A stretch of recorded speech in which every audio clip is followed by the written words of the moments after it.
नमस्कार मंडळी. Big boss संपलेला आहे आणि जसं मी प्रेडिक्ट केलेलं विनर आली आहे तन्वी कोलते.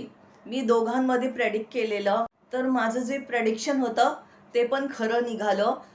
मी अगोदरच बोललेली ह्या दोन जणांपैकी किंवा राकेश बापट किंवा तन्वी कोलते जिंकणार. दोघांपैकी कोणीही जिंकलं तर मला बरंच वाटणार. आणि मी सांगितलेलं की as a personality, big boss हा पर्सनॅलिटीचा शो आहे, तर राकेश ॲज अ पर्सनॅलिटी इथे आहे आणि Tanvi Kolte as a task इथे आहे, टास्क क्वीन इथे आहे. तर जे मला वाटलेलं तेच झालं. जे टॉप 5 मी प्रेडिक्शन केलेलं ते पण झालं.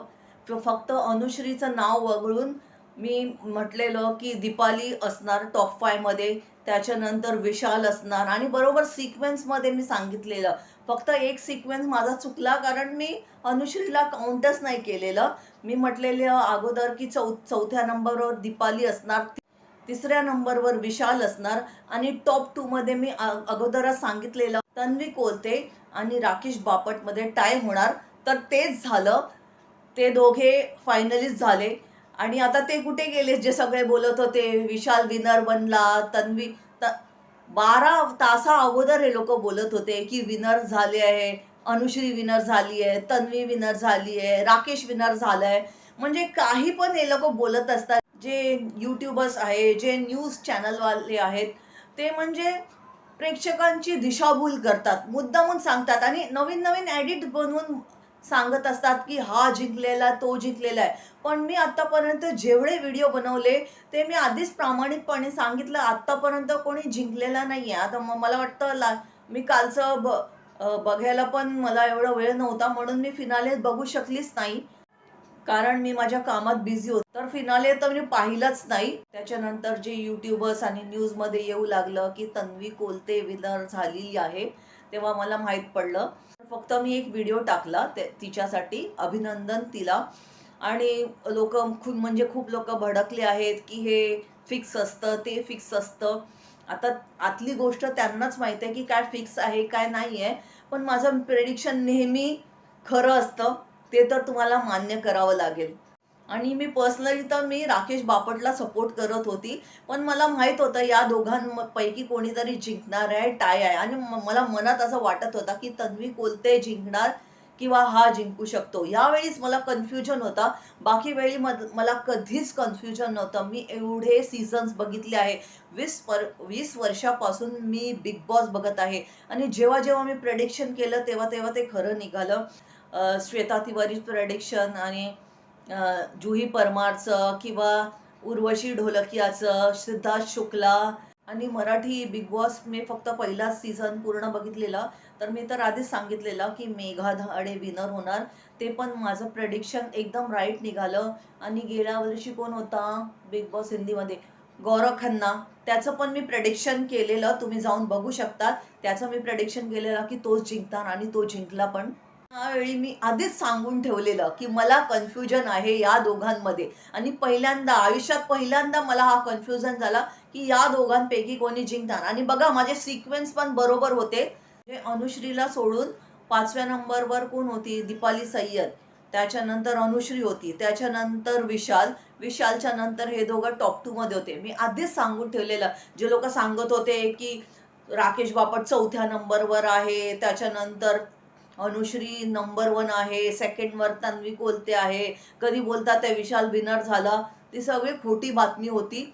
आणि जेवढे युट्यूबर्स दिशाभूल करतात आणि खोटं खोटं एडिट करून दाखवतात की हा विनर झाला किंवा ती विनर झाली, यांना बॉयकॉट करायला पाहिजे. कारण हे आपल्या व्ह्यूजच्या साठी लोकांमध्ये भ्रामक परिस्थिती करतात की हा झाला विनर, तो झाला विनर. आता तर तन्वी जिंकल्यावर पण एक आहे युट्यूबर, मला माहित नाही, बोबडी सारखी आहे, त्याच्या कुकू काय असं काहीतरी नाव आहे. ती एवढी खोटी खोटी इन्फॉर्मेशन टाकते ना, ती बोलते राकेश विनर झालाय. आणि मला तर एवढं हसू आलं ना तिच्यावर. म्हणजे मराठी पण धड बोलता येत नाही आणि काही पण टाकत असते, हा विनर झालाय, तो विनर झालाय. आणि एक्सप्रेशन पण असे, विनर हा झाला, विनर ती झाली. थंबनेल पण तिचे तसेच असतात. तर खूप जण अजून पण तन्वीला ट्रोल करतात आहे की फिक्स विनर आहे, हे आहे, ते आहे. पण मला वाटतं सोशल मीडियावर तन्वीला जास्तच सपोर्ट भेटत होता. आता ते PR असणार की काय असणार माहीत नाही. पण मी जेव्हा पण स्क्रोल करायची तेव्हा तन्वीला जास्तच हे वोट भेटत होते. म्हणजे किती लोकं सांगत होते की ही चुगल्या करायची. तिचं डायलॉग पण होतं की जे लोक खोटं बोलतात, खोटं वागणारे असतात त्यांना प्रेक्षक पसंत नाही करतात. पण तिचे पण एडिट्स मी बघितलेलं, ती किती खोटं बोलत होती आणि काय काय करत होती, चोरी करत होती. तर जाऊ द्या, अभिनंदन तिला की ती विनर आहे. आणि राकेश बापटचं मला वाटतं एकच चुकलंय की त्याने म्हणजे त्याला इजा पण झालेली, गुडघ्याचा त्रास होता मी असं ऐकलेलं आणि तो सारखा सारखं मेन्शन पण करायचा की त्याला गुडघ्याचा त्रास आहे, त्याने टास्क रद्द केलं, हे केलं, ते केलं. पण हा त्याचा गेम असू शकतो ना की तो टास्क रद्द करणार. तो जर टास्क जिंकू शकला नाही तो टास्क रद्द पण करू शकतो. असं आहे ना बिग बॉसचा नियम. तो रद्द करत होता. तर त्यात नवल काय लोकांना वाटलं ते मला काय कळालं नाही. कित्येक विनर्स आहेत जे आजपर्यंत बिग बॉसच्या हिस्ट्रीमध्ये ज्यांनी टास्क म्हणजे खराब केलं आहे. तरी पण कारण बिग बॉसने त्यांना तशी सवलत दिलेली की तुम्ही टास्क रद्द पण करू शकतात. समोरचा माणूस काहीतरी बनवतो आहे, तर बिग बॉसला तो टास्क नाही द्यायला पाहिजे ना की तुम्ही टास्क खराब पण करू शकतात, तुम्ही त्यात व्यवधान घालू शकतात, त्याला डिस्ट्रॅक्ट करू शकतात. तर तो बिग बॉस सगळ्यांना समान अधिकार देतात.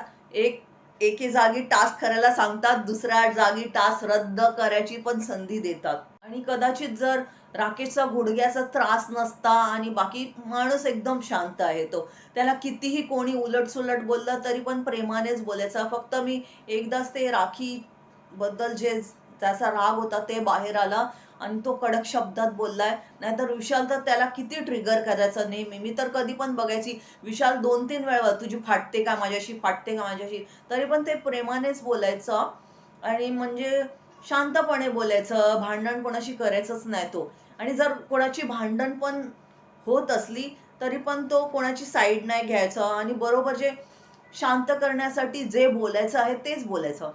आणि मी बघितले की 4-5 फायनलिस्ट ते फिनालेमध्ये आलेच नाही. रुचिता जामदार होती.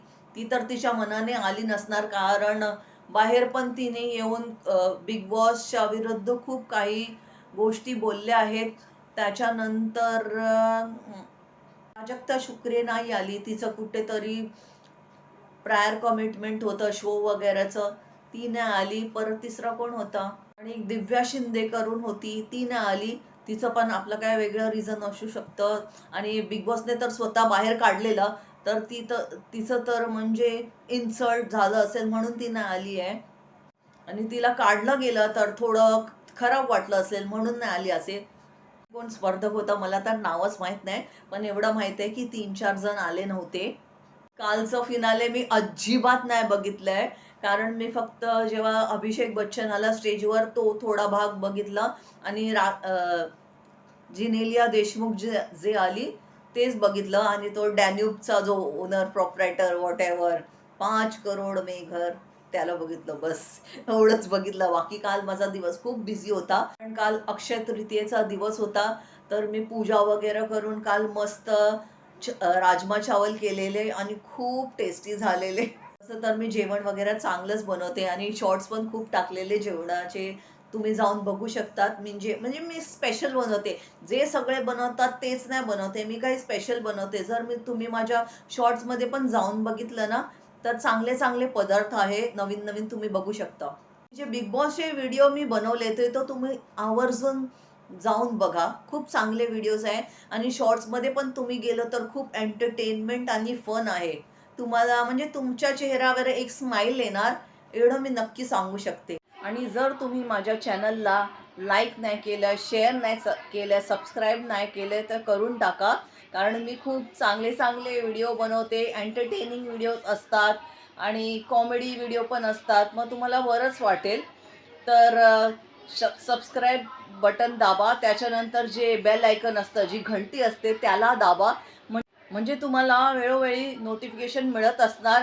मी शॉर्ट्स टाकले किंवा लाँग व्हिडिओज टाकले किंवा काहीही टाकलं तर तुम्हाला नोटिफिकेशन येणार.